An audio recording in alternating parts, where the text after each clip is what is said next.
በዚህ ቪዲዮ የእንግሊዝኛ መምህራንን ጉድ ላወጣ ነው። ቪዲዮውን እስከ መጨረሻ ተመልከቱት። በአካልም ሶሻል ሚዲያ ላይ የምታውቋቸውን የእንግሊዝኛ መምህራን ሜንሽን አድርጓቸው። ኢትዮጵያ ውስጥ በእንግሊዝኛ ቋንቋ መምህርነት ከዲፕሎማ በላይ ባሉ የትምህርት ደረጃዎች እንግሊዝኛ ቋንቋን በመምህርነት የተማረና በማስተማር ላይ ያለ ፕሮፌሽናል መምህር ሁሉም በሚባል ደረጃ እንግሊሽ ፎኔቲክስ ኤንድ ፎኖሎጂ የሚባል ኮርስ ወስደዋል። ይህ ማለት ምን ማለት ነው? የእንግሊዝኛ ቋንቋ ድምጾችና ፊደላትን እንዴት አጣምሮ ማስተማር እንዳለባቸው ተምረዋል። አብዛኛው መምህር ከተማረና ለኮርሱ ግሬድ ከወሰደ በኋላ ኮርሱ ከነመኖሩ ይረሳል።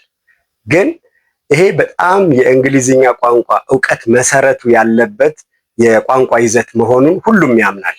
ምን ማለት ነው? እንግሊዝኛ ፎኔቲክ ላንጉጅ ስለሆነ የሚጻፈው ሁሉ እንደማይነበብ፣ የሚነበበው ሁሉ እንደማይጻፍ ስለሚያውቁ ትኩረት ሰጥቶ መሰራት ያለበት የቋንቋ ይዘት ሆኖ ሳለ ሁሉም ግን ባላወቀ ወይም ባላየ ያልፈዋል።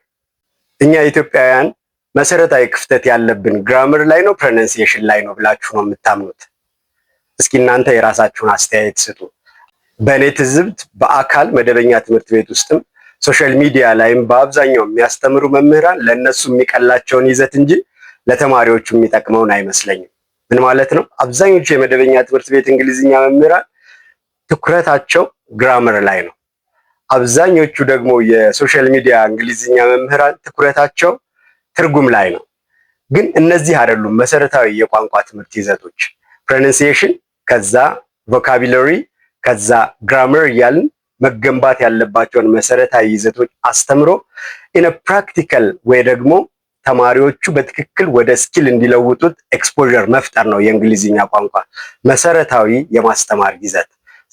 እንደዚህ በተደራጀና ሳይንሳዊ በሆነ መንገድ እንግሊዝኛ ቋንቋን ሳናስተምር አንድ ኢትዮጵያዊ ተማሪ እንግሊዝኛን እንደ ቋንቋ ይናገረዋል ብሎ መጠበቅ የቁም ቅዠት ነው የሚሆነው።